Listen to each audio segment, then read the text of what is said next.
सत्संग प्रारंभ करेंगे। बोलो हर हर। तो कल कहाँ पर सत्संग को विराम दिया था, कोई बताएगा? केवल एक दीदी बता रही है और बाकी के तो एक दूसरे तरफ देख रही है कि क्या बताया था, कुछ पता ही नहीं चल रहा है। बोलो हर हर। कल आपको कितना विस्तार पूर्वक हमने ओम नमः शिवाय की उत्पत्ति कैसे हुई ये सब कुछ हमने समझाया है। जब ओम नमः शिवाय की उत्पत्ति हुई,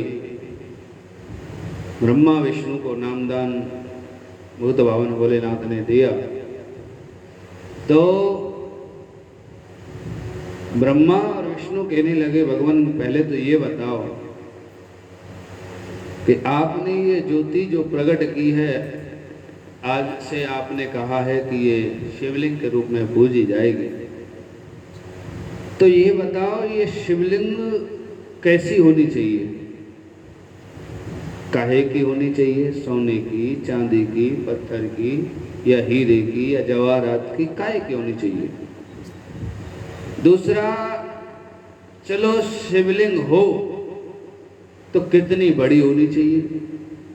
क्योंकि हर चीज का एक परिमाण होता है और उस हिसाब से सब चीजें चलती हैं। तो कितनी बड़ी शिवलिंग होनी चाहिए?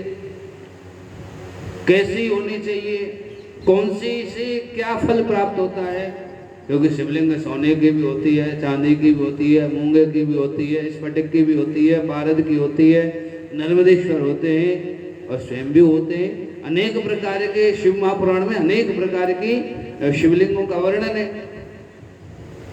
क्योंकि जितने देवता हुए हैं सबके लिए देवता के हिसाब से अलग अलग प्रकार के शिवलिंगों का निर्माण कराया गया है। अलग अलग प्रकार की शिवलिंग सबको दी गई है पूजा करने के लिए। कहा कि ये कलयुग आने वाला है प्रभु, पहले तो ये बताओ, क्योंकि कलयुग में ये मन जो है भक्ति के मार्ग पर जाने में रोकता है, भक्ति के मार्ग में जाने से रोकता है। पहले तो ये बताओ कि इस मन को हम कैसे आपके चरणों तक लेकर के जाएं, और जब आपके चरणों तक लेकर के जाएं तो वहां कैसे लगावें, कैसे आपका मंदिर बनावें, कितना लंबा चौड़ा मंदिर होना चाहिए, कैसा होना चाहिए, ये सब बताइए।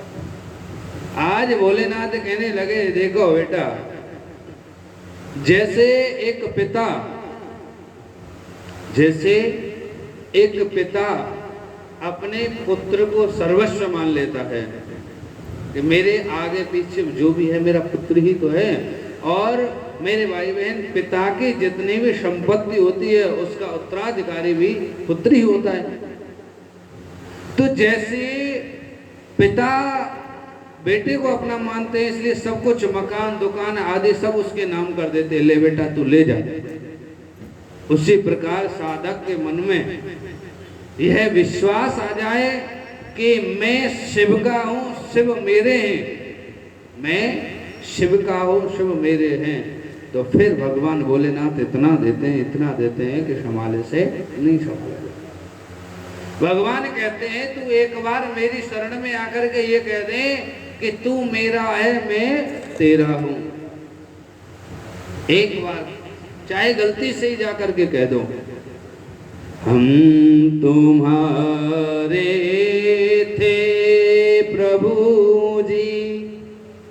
जब भी मंदिर जाओ निवेदन किया करो, अरे मेरे भाई बहन सांसारिक चीज मांगते मांगते तो जीवन गुजर जाएगा लेकिन शांति नहीं मिलेगी। और जब आप ऐसे कहोगे हम तुम्हारे थे प्रभु जी, हम तुम्हारे हैं, हम तुम्हारे ही रहेंगे, ओ मेरे भगवान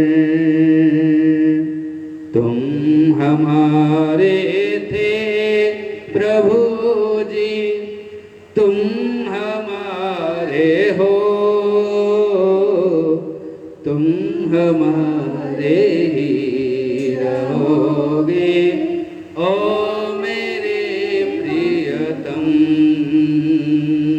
तुम हमारे ही रहोगे ओ मेरे प्रियतम। बस ये कहना है, प्रभु मैं तो पहले भी तेरा था, आज भी तेरा हूँ और बाद में तेरा ही बन करके रहूँगा। पहले भी तुम हमारे थे, आज भी हो और बाद में तुम ही हमारे रहोगे और कोई नहीं है। इतना कहना है।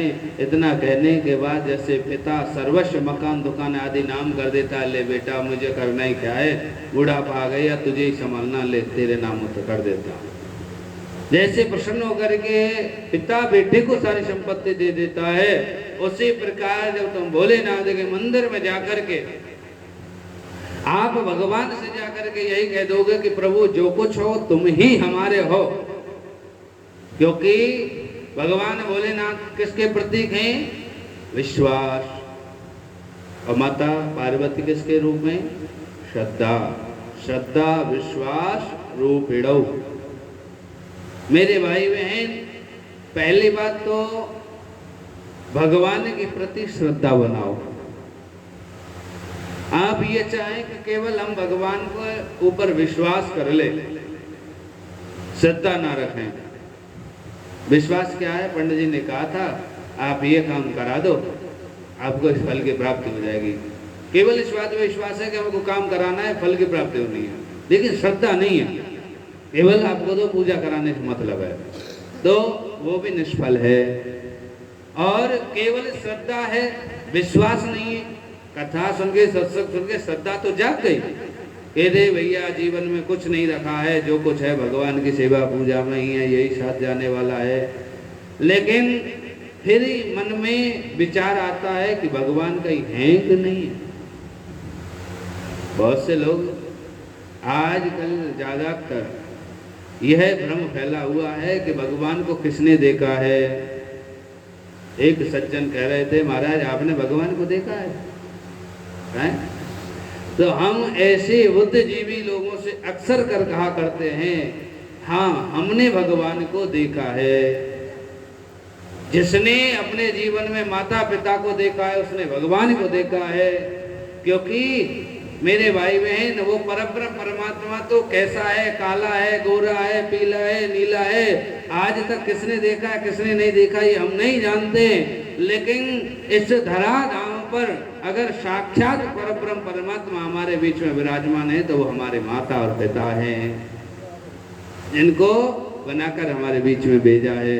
उनसे बड़ा हमारा परमात्मा इस दुनिया में कोई हो नहीं सकता। प्रत्येक जीव में परब्रह्म परमात्मा विराजमान है। आपके अंदर भी है, आपके अंदर भी है, कीट में है, पतंग में है, चींटी में, हाथी में, पशु में, हर जीव जंतु में भगवान विराजमान है। लेकिन देखने वाला होना चाहिए।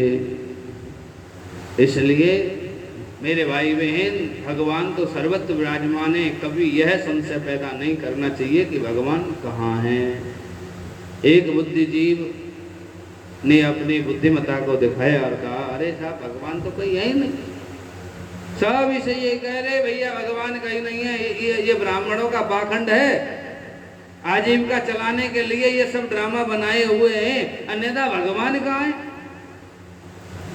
कहते हैं आग लगी आकाश में झरझर गिरे अंगार और संत ना होते जगत में तो जल जाता संसार। आज ये संत और ब्राह्मण हैं जो अनेक प्रकार की दुत्कार खाने के बाद भी अपने धर्म की रक्षा करने के लिए लोगों के बीच में जाते रहते हैं। मेरे भाई बहन धर्म की रक्षा करना बच्चों का खेल नहीं है, धर्म को आगे बढ़ाना ये बच्चों का खेल नहीं है। ये वो पथ है कि इसमें अनेक प्रकार की समस्याओं का सामना करना पड़ता है।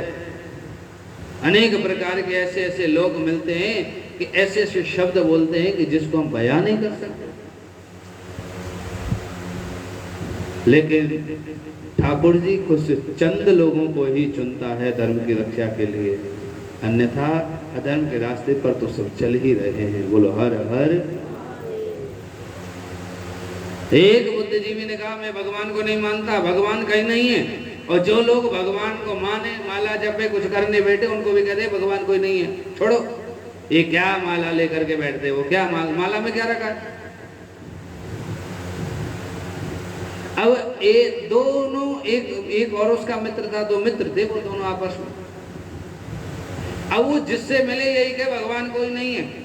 एक दिन क्या हुआ, संयोग से दोनों मित्र बैठे थे, और दोनों मित्र बैठे थे ऐसे ही हंसी मजाक में। जब दो मित्र बैठे होते हैं तो कोई भी प्राइवेसी नहीं होती है, फिर तो सब एक दूसरे के पास शेयर कर ही लेते हैं। तो ऐसे ही हंसी मजाक में उसकी जेब में उसके मित्र ने हाथ डाल दिया, तो उसमें से क्या माला झोली निकल आया।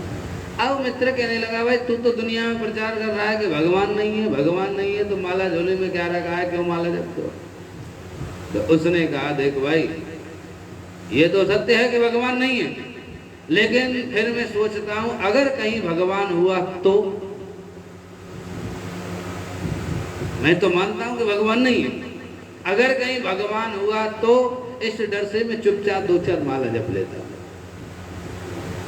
तो ये वो बुद्धिजीवी लोग हैं, कहते हैं ना कि धोबी को कुत्ता, घर को ना घाट को, ना खुदा ही मिले ना विशाले सनम, ना इधर के रहे ना उधर के सनम है। ना तो ये भगवत मार्ग पर लोगों को ही लगा पाए जो भक्ति मिल जाती, भगवान का साक्षात्कार हो जाता, और ना खुद लग पाए, ये बीच मझधार में डूब गए। क्योंकि इस दुनिया में चार प्रकार के लोग पाए जाते हैं। कितने? चार प्रकार के।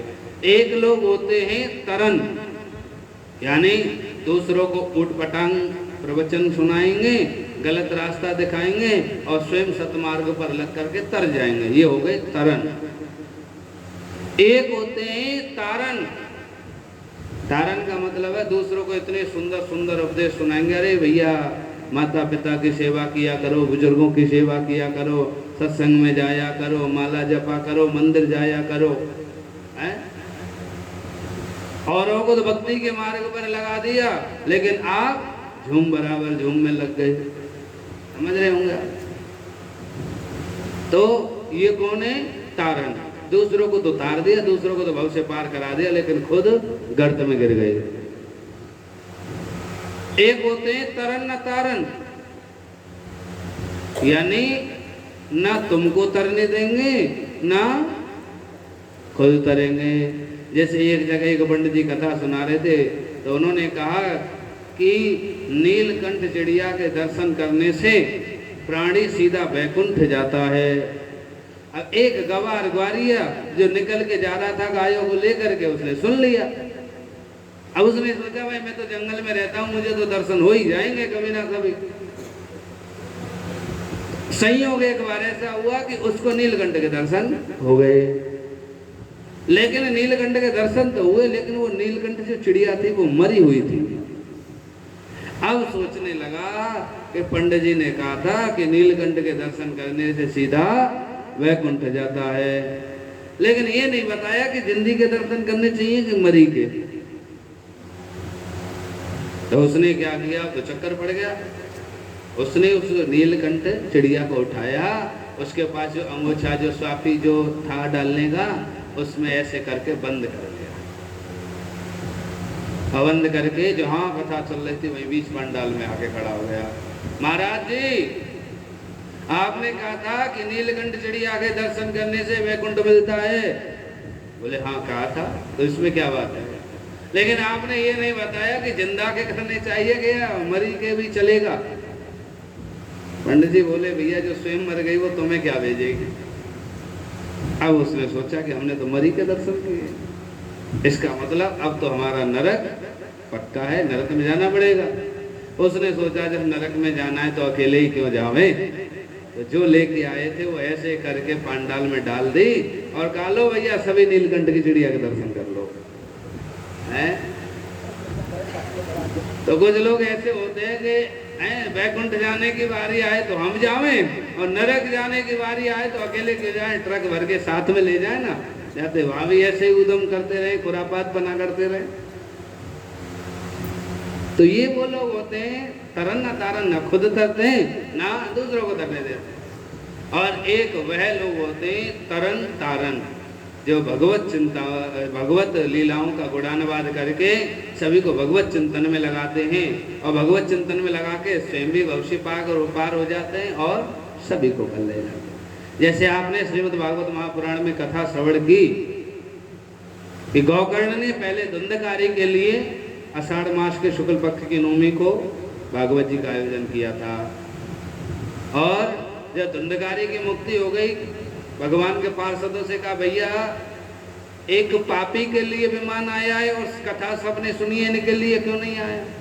तो कहा इनके श्रवण में भेद है, लेकिन तुम चिंता क्यों करते हो, तुमको तो साक्षात नारायण लेने आएंगे। और ठीक 1 महीने बाद, आषाढ़ के बाद कौन सा महीना आता है? श्रावण, जो ये पावन महीना चल रहा है, इसी महीने की घटना है। श्रावण मास के ठीक 1 महीने बाद, श्रावण मास के शुक्ल पक्ष की नवमी को गौकर्ण जी ने अपनी मुक्ति के लिए कथा की है। और जब कथा पूरी हो गई, विमान आया, नारायण लेने आए, तो गौकर्ण जी की कृपा से स्वयं तो विमान में गए, लेकिन जितने भी कूकर शूकर जीव जंतु जिन जिन लोगों ने कथा सुनी सभी विमान में बैठ करके गौलोक धाम चले गए। बोलो हर हर। ये होते हैं वह जीव, वह आत्माएं जो खुद तो भव से पार होती हैं और हम जैसे महापापियों, क्योंकि हम महापापी ही हैं जो भगवान का चिंतन नहीं करते, हम जैसे महापापियों को भी साथ में लटका ले जाते हैं। चलो भैया तुम भी पार हो जाओ इसी बहाने। इसलिए भैया कोशिश यही करो जीवन में कि किसी को भविष्य पार नहीं करा सकते तो संसार के गर्त में गिरना भी नहीं चाहिए, हैं? बोलो हर हर, जोर से बोलेंगे हर हर। इसलिए जितना हो भगवान पर विश्वास रखो, श्रद्धा रखो, क्योंकि श्रद्धा के साथ और विश्वास के साथ आप कार्य करेंगे तो आपको पूर्ण फल की प्राप्ति होगी। और केवल एक वस्तु से ही काम करेंगे, विश्वास से रखेंगे, श्रद्धा से नहीं रखेंगे, या श्रद्धा से करेंगे, विश्वास के साथ नहीं करेंगे, तो वह कार्य असफल हो जाता है। क्योंकि श्री शिव महापुराण कहता है कि जिस समय दक्ष प्रजापति ने यज्ञ किया तो यज्ञ में महारानी सती तो पधारी, लेकिन कौन नहीं गया? भोलानाथ। और भोलेनाथ किसके रूप में? विश्वास के। महारानी सती हैं श्रद्धा के, यानी उसकी श्रद्धा तो थी यज्ञ करने में, लेकिन देहाभिमान के कारण, पद के अभिमान के कारण उसने किसको नहीं बुलाया? भगवान भोलेनाथ को, यानी विश्वास को नहीं बुलाया। तो श्रद्धा तो यज्ञ में गई, लेकिन आगे आपने कथा सुनी होगी कि वह यज्ञ नष्ट हो गया, महारानी सती ने अपनी देह को त्याग दिया। ऐसा कोई भी अनुष्ठान हो, दोनों में से एक रह जाए तो यही हाल होता है। बोलो हर हर। इसलिए मेरे भाई बहन,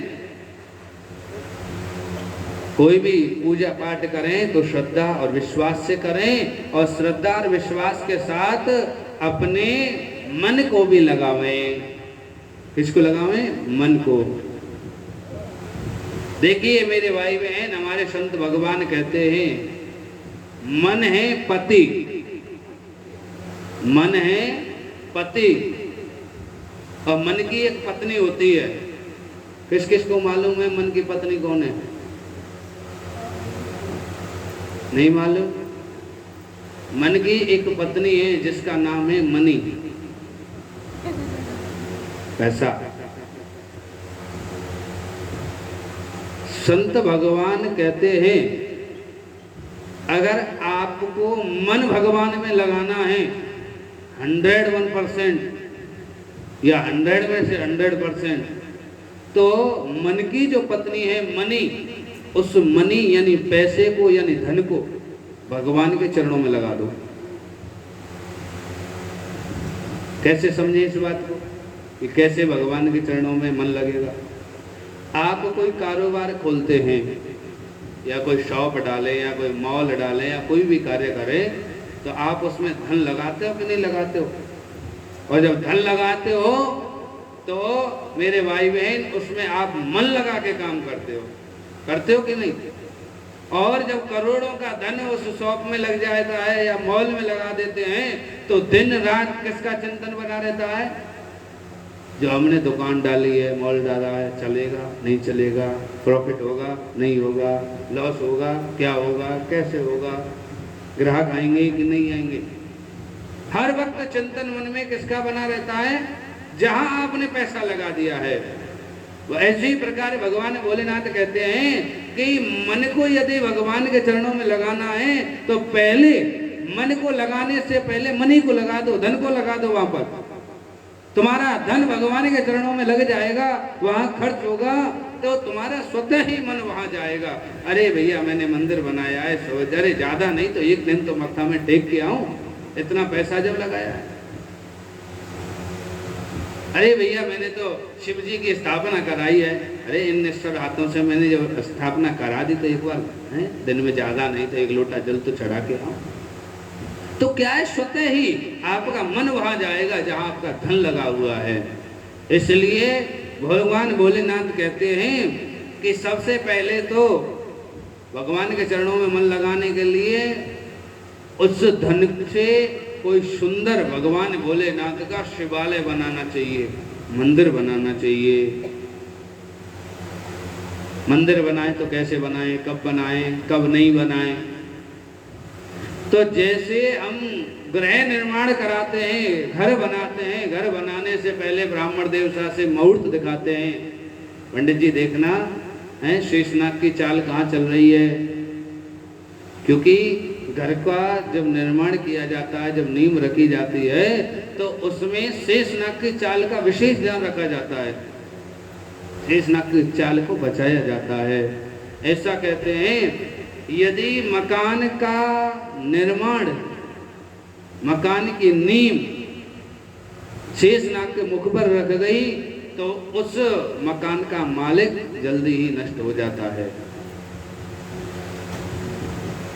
मकान बनाते समय बहुत से तो अब तो ये होता है हाँ ठीक है फलाने दिन हम पर टाइम है उसी दिन शुरू कर देंगे।